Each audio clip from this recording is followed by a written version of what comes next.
जय शिव। यूट्यूब हमारा आध्यात्मिक भगवान शिव के नाम से, शिव शक्ति शिव महिमा के नाम से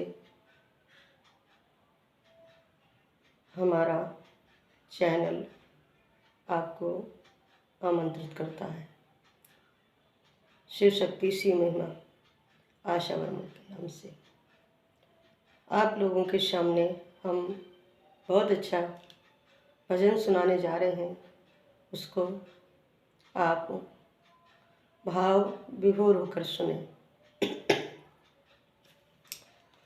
घट घट में है वास तुम्हारा, तुम्ही मेरे भगवान, दया के सागर भोले, दया कर दो शिव भोले।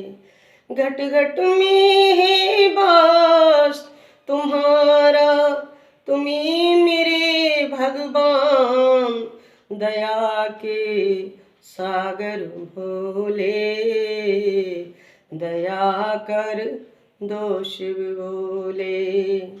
तुम हो मेरे हितकारी जी, बन के अंतर्यामी, तुम हो मेरे हितकारी जी, बन के अंतर्यामी।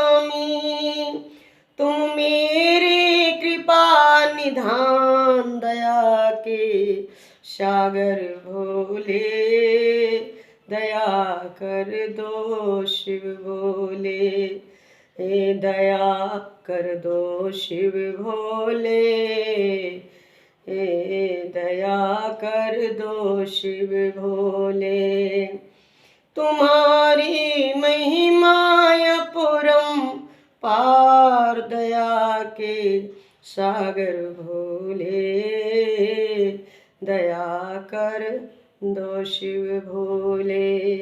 तुमने हमको जन्म दिया है, इस संसार में लाए तुमने हमको जन्म दिया है, इस संसार में लाए तुम। अच्छे बुरे कर्मों को, अच्छे कले कर्मों को तुमने हमको आके दिखाया है, हमको आके दिखाया है। घट घट में है वास तुम्हारा, तुम्ही मेरे भगवान, दया के सागर भोले, दया कर दो शिव भोले। जब जब हमने तुम्हें पुकारा, आए हो तुम त्रिपुरारी। जब जब मैंने तुम्हें पुकारा, आए हो तुम त्रिपुरारी। तुम मेरे हो सरकार, दया के सागर भोले। तुम हो मेरे आधार, दया के सागर भोले, दया कर दो शिव भोले। घट घट में है वास तुम्हारा, तुम्ही मेरे भगवान, दया के सागर भोले, दया कर दो शिव भोले, दया के सागर भोले, दया कर दो शिव भोले। वो हमारा भगवान शंकर ऐसा है कि जगत में सबके लिए सब कुछ इतना उपकार करते हुए हम उसे नहीं समझने की कोशिश कर रहे हैं। परमात्मा ने कितनी सुंदर रचना की है, जिसकी रचना का हम वर्णन नहीं कर सकते हैं, हमारे पास शब्द नहीं है। देखो, आज परमात्मा हमारे अज्ञात क्षेत्र से जाना जा सकता है, और अज्ञात क्षेत्र से उसको पहचाना जा सकता है, अज्ञात क्षेत्र से उसको देखा जा सकता है। वैसा ईश्वर है तुम्हारे इस घट के अंदर।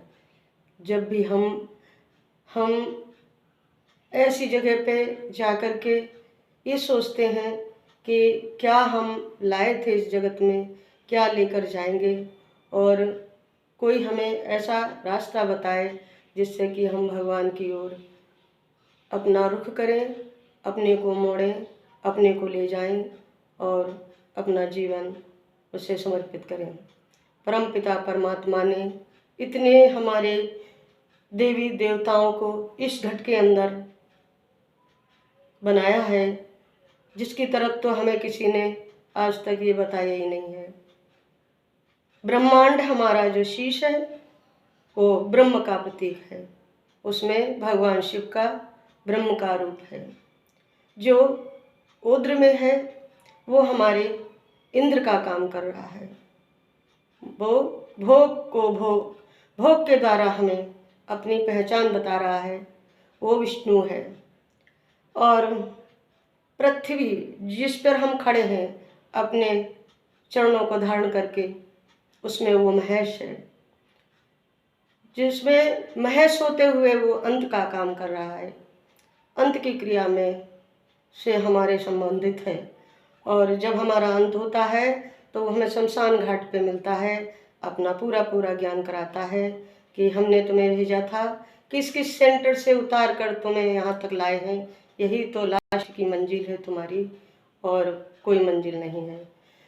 जब हमारे अंदर ब्रह्मा विष्णु महेश तीनों चीज़ें हमारे अंदर हैं तो बाहर हमें कौन सी चीज़ ऐसी है जो खींच रही है, जो हमें बाहर की ओर खींच रही है, हमें ज्ञान करा रही है कि मैं ब्रह्म हूँ, मैं ब्रह्म हूँ, मुझे पहचानो।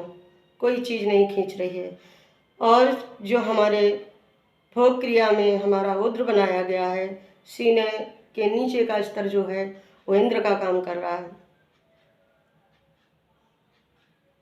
वो ब्रह्मा विष्णु का काम कर रहा है। रुद्र जो हमारा है विष्णु का काम कर रहा है।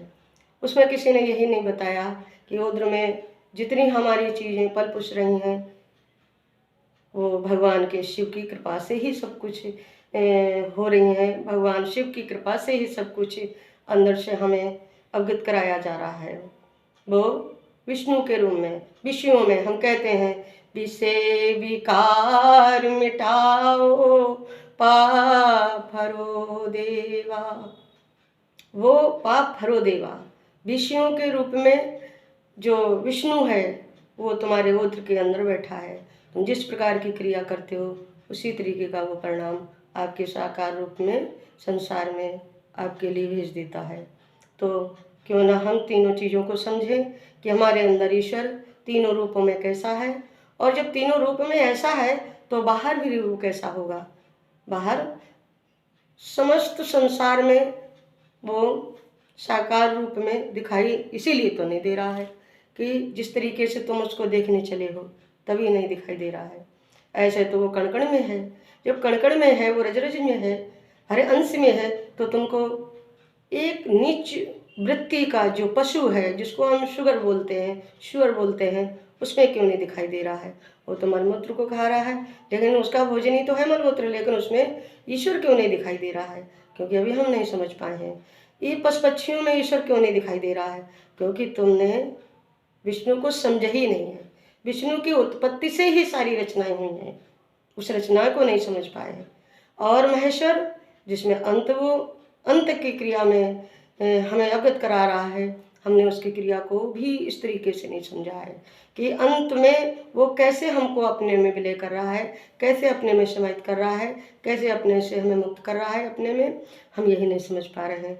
इसलिए परमात्मा को समझना इतनी जल्दी नहीं समझा जा सकता है। परमात्मा को तो वही समझा सकता है जो बिल्कुल निकटवर्ती में बैठा है, वही तुमको परमात्मा के विषय में समझा सकता है। और हमें ये खोज करनी चाहिए, हमें प्रयास करना चाहिए कि परमात्मा हमारा इस संसार से हटकर कैसा होगा, उसको जानो और देखो और समझने की कोशिश करो। वो ज़रूर आपको मिलेगा, कहीं दूर नहीं है। बस हम जैसे पथिकों की ज़रूरत है। जो आज हम संसार में जा रहे हैं, जितने भीड़ों में चले जा रहे हैं, उस भीड़ में ईश्वर नहीं है। उसमें तो संसार का सार फैला हुआ है। वो संसार के सार में हम मकड़ी के जाली की तरह उसमें प्रवेश हो गए हैं। अब हम कैसे निकले, हमें कोई रास्ता नहीं दिख रहा है। इसलिए हमारे विचार आज के यहीं तक आपको आज के विचार तो मैं यहीं तक अवगत करा रहे हैं। इसलिए नए एपिसोड में जाएंगे तो और अच्छे से अच्छे आपको हमारे विचार भगवान शिव के सुनने को मिलेंगे। और हम यही खोज करते हैं कि आपको हमारे विचार बहुत अच्छे लग रहे हैं और हमें आप लोगों का बहुत सहयोग मिल रहा है कि आपने हमारे विचारों को स्वीकारा। तो कि वास्तव में ये जो हमारे भक्त हमको बता रही हैं, ये पथिक हमको बता रही हैं, ये भगवान का रास्ता चलने के लिए हमें राहगीर बनकर के हमारे जीवन में आई और हमें समझा रही हैं, तो ज़रूर इसमें भगवान का नया एक मोड़ हमें देखने को मिलेगा। इसलिए हम इस नए मोड़ की ओर मुड़े और भगवान को पाएं, भगवान के दर्शन करें। इसी प्रकार से जिस प्रकार से हम भगवान को मना रहे हैं, ऐसे आप भी भगवान को मनाएंगे तो ज़रूर आपके निकट से निकटवर्ती में आपको दर्शन देगा। जय शिव।